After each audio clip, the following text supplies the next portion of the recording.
Morning everyone, आपका स्वागत है हमारे यूट्यूब चैनल मैथ्स वॉरियर पर। हमारी टाइम एंड वर्क की 2 क्लासें कंप्लीट हो चुकी हैं। आज हमारी जो क्लास होगी तीसरी क्लास होगी और मेरी आशा है आपसे कि आपको जो है मेरी दोनों क्लास पूरी तरह से समझ में आई होंगी। और मेरी वीडियो को दोस्तों ज़्यादा से ज़्यादा लोगों के पास शेयर करते रहिए। चलिए अब सवाल की ओर स्टार्ट करते हैं। तीसरे पार्ट में किस प्रकार से प्रश्न बनते हैं। सवाल बनने से पहले मैं थोड़ी बेसिक आइडेंटिटी आपके लिए बता देता हूँ, तो किस प्रकार से सवाल बनेगा। मैंने आपके लिए बताया था कि जो मेरा वर्क होता है वो क्या होता है, एफिशिएंसी और टाइम का गुणनफल होता है। ठीक है, हमारा जो वर्क होता है वो क्या होता है, एफिशिएंसी और टाइम का गुणनफल होता है। अगर हम एफिशिएंसी निकालें तो क्या होता है, वर्क अपॉन टाइम। देखो मैंने एक चीज़ बताई थी आपके लिए, बहुत बेसिक आइडेंटिटी है ये। जो वर्क होता है हमारा क्या होता है, एफिशिएंसी इंटू टाइम। इस लाइन को मैं बार बार इसलिए लिख रहा हूँ क्योंकि इस पूरे चैप्टर में हमारा इसी लाइन का रोल है। अगर यहाँ से मैं एफिशिएंसी निकालूँ तो क्या निकल के आएगी, वर्क अपॉन टाइम। ठीक है, पहली चीज़ तो मैंने ये बताई थी आपके लिए। और दूसरी बात मैंने ये बताई थी, जब वर्क हमारा कांस्टेंट हो, जब वर्क कांस्टेंट हो, इफ़ वर्क इज कांस्टेंट, उस कंडीशन में क्या होगा, जो हमारी एफिशिएंसी और टाइम का जो रेशियो होगा वो क्या होगा, एक दूसरे के अपोजिट होगा। ठीक है, या इस प्रकार कह सकते हैं हम कि E1 अपॉन, इस लाइन को कैसे समझ सकते हैं, अगर हमारा वर्क कांस्टेंट होगा तो इस लाइन का मतलब ये है कि E1 और T1 बराबर किस, E1 और T1 का जो मल्टीपल होगा वो किसके बराबर होगा, E1 T2 के। इस लाइन का मतलब क्या है कि जो एफिशिएंसी का जो रेशियो होगा वो अपोजिट होगा किसके, टाइम के रेशियो के। इन दोनों लाइन का बहुत बड़ा यूज है इस टाइम एंड वर्क के पूरी चैप्टर के अंदर। इन दोनों लाइनों का जब हम सवाल करेंगे तो इन दोनों लाइनों का बहुत बड़ा यूज आपको देखने को मिलेगा। ये पूरा चैप्टर ही, और एक आपका पाइप एंड टंकी है, ये पूरा चैप्टर क्या है, इसी दोनों कंसेप्ट पर आधारित है। चलिए सवाल स्टार्ट करते हैं अपने। सवाल किस प्रकार बन सकता है। ठीक है, देखिए नेक्स्ट क्वेश्चन क्या बन सकता है टाइम एंड वर्क का आपके लिए, वो देख लीजिए। प्रश्न है हमारा कि ए और बी किसी कार्य को मिलकर 11 से 1/9 दिन में कर सकते हैं, जबकि जो ए है हमारा उसी एक अकेला जो है उस कार्य को करने में बी की तुलना में 5 दिन का अधिक समय ले रहा है। तो ज्ञात करना है कि ए अकेला इस काम को कितने समय करेगा। देखिए इसका बेसिक सॉल्यूशन देख लेते हैं हम। बेसिक सॉल्यूशन क्या है इसका, देखिए ए और बी दो लोग हैं हमारे।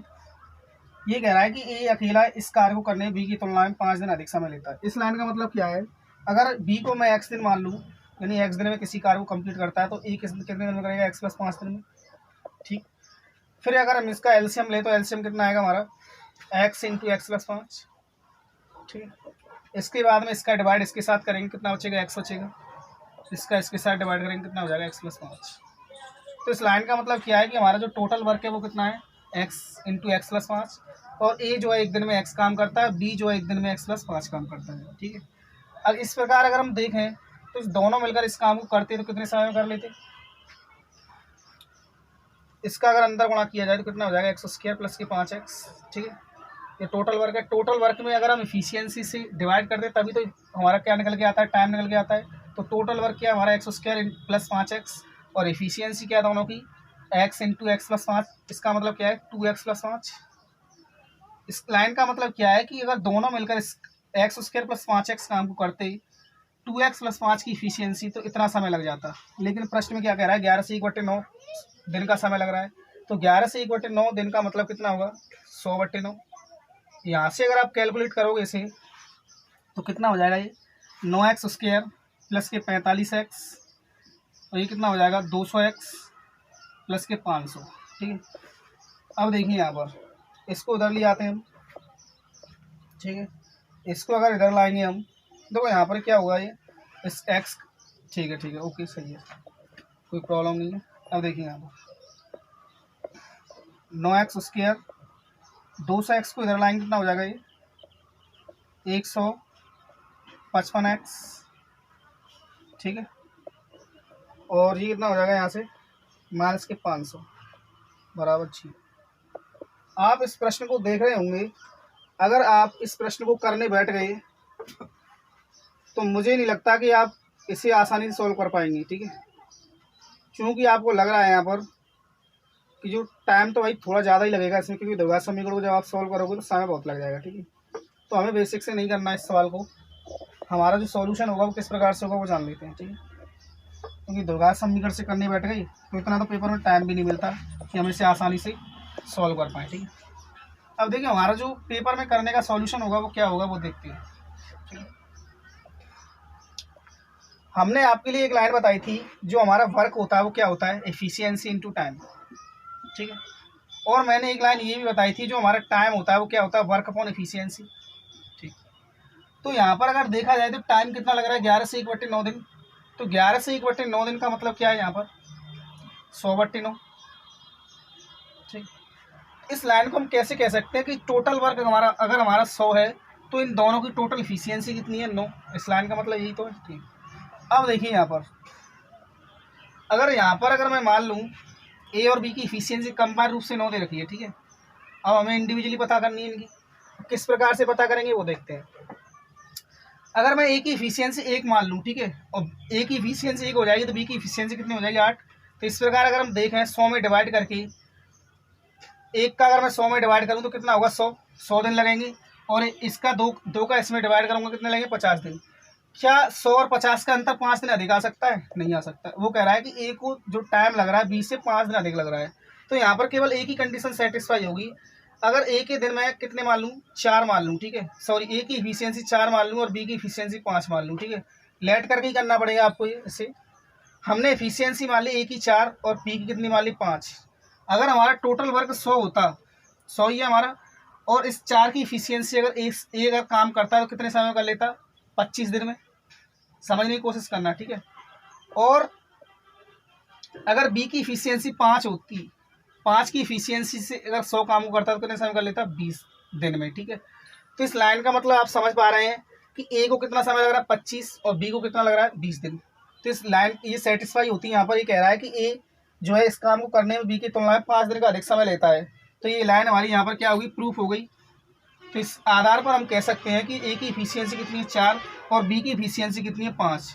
ठीक है, तो हमसे प्रश्न के अंदर पूछा गया है कि ए अकेला इस काम को कितने समय में करेगा। तो हमें पता है हमारे पास टोटल वर्क कितना है, 100, और ए की इफिशियंसी 4 है। तो 4 का जब 100 में डिवाइड करेंगे 4 से तो कितना आएगा, 25। तो ए जो है इस काम को कितने समय में कर लेगा, 25 दिन में। प्रश्न में आपसे पूछ सकता है कि बी अकेला इस काम को कितने समय में करेगा। तो टोटल वर्क 100 है, 5 का डिवाइड करिए कितना हो गया, 20 दिन। ठीक है, लेकिन प्रश्न में आपसे पूछा क्या गया है कि ये अकेला इस काम को कितने समय में करेगा। तो इस प्रश्न का आंसर कितना होगा, 25 दिन। इस प्रकार के प्रश्न जो होंगे आप आसानी से इस फॉर्मेशन से सॉल्व कर लेंगे। चलिए इसी टाइप का एक और नेक्स्ट क्वेश्चन देखते हैं। देखिए नेक्स्ट क्वेश्चन देखते हैं उसी टाइप का। प्रश्न क्या है हमारा कि ए और बी मिलकर किसी काम को 6 से 6/7 दिन में कर सकते हैं, जबकि ए अकेला बी की तुलना में यह कार्य करने में 4 दिन अधिक समय लेता है।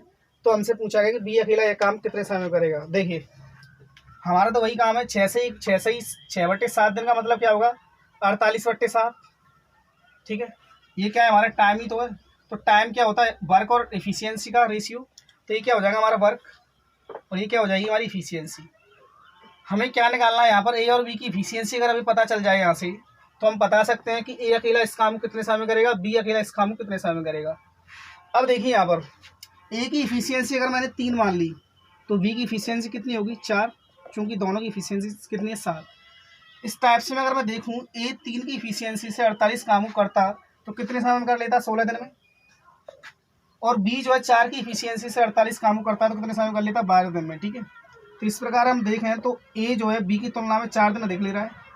इस प्रकार क्या देख रहे हैं हम, कंडीशन हमारी सेटिस्फाई हो रही है, जो कि प्रश्न के अंदर दे रखा है कि ए अकेला इस काम को करने में बी की तुलना में 4 दिन अधिक समय ले रहा है, जो कि आपके सामने प्रूव हो गया। ठीक है, तो इस प्रकार हम कह सकते हैं कि ए की इफिशियंसी 3 है तो बी की इफिशियंसी कितनी है, 4।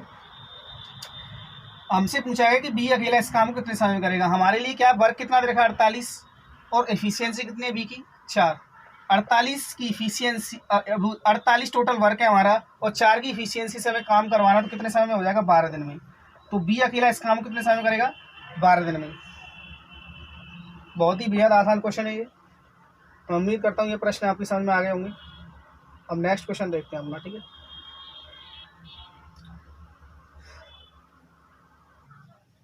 देखिए नेक्स्ट क्वेश्चन देखते हैं अपना। जो आपके पेपर के अंदर देखने को मिल सकता है। प्रश्न बेहद आसान है, अब देखते हैं करते कैसे हैं। उससे पहले हम एक बार इसे पढ़ लेते हैं। प्रश्न क्या है, ए तथा बी मिलकर किसी काम को 12 दिन में कंप्लीट कर सकता है। यदि ए 4 दिन के लिए काम करे और बी 9 दिन के लिए काम करे। इस प्रकार क्या है, हमारा जो 9 दिन के लिए काम करता है, ठीक है, तो आधा काम क्या हो जाता है, समाप्त हो जाता है। अगर ए 4 दिन के लिए काम करे और बी जो है 9 दिन के लिए काम करे तो आधा काम कंप्लीट हो जाता है। तो इस प्रकार ए अकेला इस काम को कितने समय में करेगा, ठीक है, ये हमसे पूछा गया है। अब एक लाइन बताइए, आपको पहली लाइन में क्या दे रखा है आपके लिए कि जो ए और बी है दोनों मिलकर इस कंप्लीट काम को 12 दिन में कर रहे हैं। यानी कि जो भी हमारा 100% काम है 100% काम को कितने समय में कर रहे हैं, 12 दिन में। तो बेहद आसान चीज़ है, बच्चा जानता है इस चीज़ को। जब ये पूरे काम को 12 दिन में कर रहे हैं तो आधे काम को कितने समय में करेंगे, आधे काम को 6 दिन में कर लेंगे, आधे समय में कर लेंगे, ठीक है।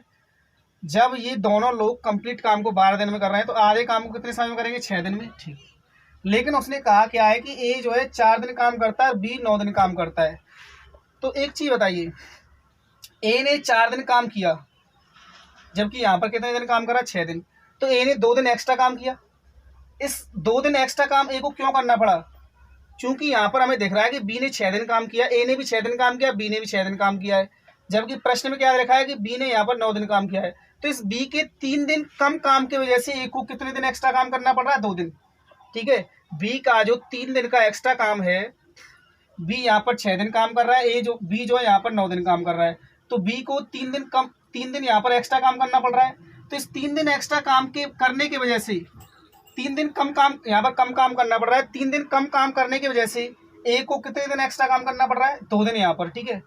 तो ए के 2 दिन एक्स्ट्रा का काम बी के 3 दिन कम के बराबर होगा। तो यहाँ से हम क्या निकाल सकते हैं, इन दोनों की इफिशियंसी। इसी लाइन का रोल था इसमें, और कुछ नहीं है। ए की इफिशियंसी कितनी होगी, 3, और बी की इफिशियंसी कितनी होगी, 2। तो हमसे पूछा गया है कि ए अकेला इस काम को कितने समय में करेगा। इस प्रकार अगर हम यहाँ पर हम देखें तो देखिए टोटल वर्क निकालें, टोटल वर्क कितना हो जाएगा, यहाँ पर देखें तो कितना हो रहा है, 5, ठीक है। टोटल वर्क कितना हो जाएगा, 12 दिन में कंप्लीट काम करते हैं तो टोटल वर्क कितना हो जाएगा, 60। क्योंकि हमें पता है एफिशिएंसी और टाइम का गुणा क्या होता है, वर्क होता है हमारा। टोटल वर्क हो गया हमारा 60। अब ए से करवाना है काम को, ठीक है। ए की इफिशियंसी कितनी है, 3, तो 60 काम को 3 की इफिशियंसी से कितने समय में कर लेंगे, 20 दिन में, ठीक है। 20 दिन, 20 दिन इस प्रश्न का आपका क्या होगा, आंसर होगा। देखिए एक बार और जान लेते हैं प्रश्न किया कैसे हमने। हमसे पहली लाइन में क्या दे रखा है कि ए और बी मिलकर किसी काम को 12 दिन में करते हैं। तो ये जब पूरे काम को 12 दिन में करते हैं तो आधे काम को 6 दिन में किया होगा, ठीक। फिर उसने अगली लाइन में कहा है कि ए 4 दिन के लिए काम करे और बी 9 दिन के लिए काम करे, तो इस प्रकार आधा काम कंप्लीट होता है। तो इस लाइन का मतलब क्या है, जबकि यहाँ पर देखें हम तो 6 दिन में काम कंप्लीट हो रहा है। ए ने यहाँ पर 6 दिन काम किया है, यहाँ पर कितने दिन काम करा है, 4 दिन। इस लाइन का मतलब क्या है कि ए ने 2 दिन एक्स्ट्रा काम किया है। ए ने 2 दिन एक्स्ट्रा काम क्यों किया है, ए ने 2 दिन एक्स्ट्रा काम इसलिए किया है क्योंकि बी ने 3 दिन यहाँ पर क्या किया है, कम काम किया है। क्योंकि यहाँ पर 9 दिन कर रहा है, यहाँ पर 6 दिन कर रहा है। बी के 3 दिन काम कम करने की वजह से ए को 2 दिन काम एक्स्ट्रा करना पड़ा है। तो इस लाइन का मतलब ये है कि ए के 2 दिन का जो काम होगा बी के 3 दिन के काम के बराबर होगा, ठीक है। यहाँ से हमने एफिशिएंसी निकाली तो कितने निकल के आई, 3:2 के अनुपात में एफिशिएंसी निकल के आई। इस प्रकार हमने देखा दोनों की एफिशिएंसी कितनी है, 5, और दोनों जो है कंप्लीट काम को 12 दिन में कर सकते हैं। तो 5 की एफिशिएंसी से अगर देखा जाए तो 12 दिन में कितना काम हो जाएगा, 60 काम। तो टोटल वर्क कितना हो गया, 60। हमसे प्रश्न के अंदर पूछा गया कि एक इला इस काम को कितने समय में करेगा, तो टोटल वर्क हमारा 60 है और ए की इफिशियंसी 3 है। तो 60 काम को 3 की इफिशियंसी से 20 दिन में किया जा सकता है। प्रश्न में ये भी पूछा जा सकता है कि बी अकेला इस काम को कितने समय में करेगा, तो 60/2 कितना हो जाता है, 30 दिन। मैं उम्मीद करता हूँ ये प्रश्न आपकी समझ में आ गया होगा। चलिए नेक्स्ट क्वेश्चन देखते हैं।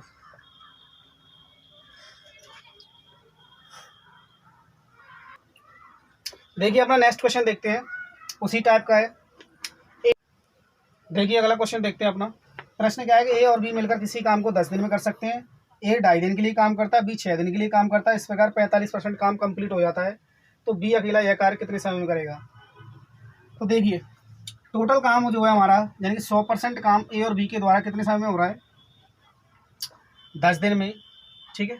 तो 1% काम कितने समय में होगा, 1/10 में।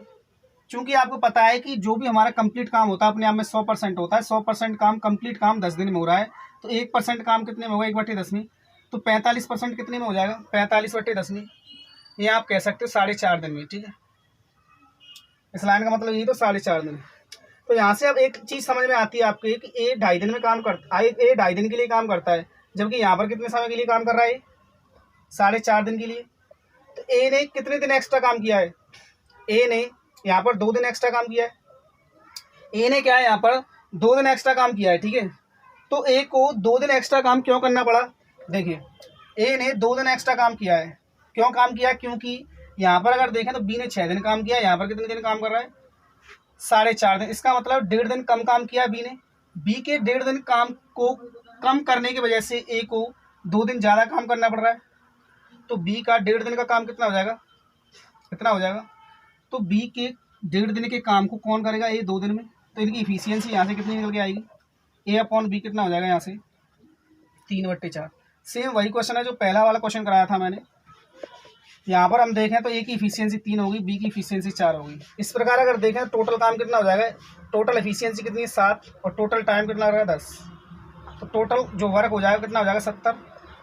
बी का काम पूछा है, ठीक है। टोटल वर्क हमारा 70 है, बी की इफिशियंसी 4 है, कितने समय में हो जाएगा ये 35/2 कह सकते हैं आप 17.5 दिन, ठीक है। तो जो हमारा कंप्लीट काम है बी के द्वारा कितने समय में हो जाएगा 17.5 दिन में।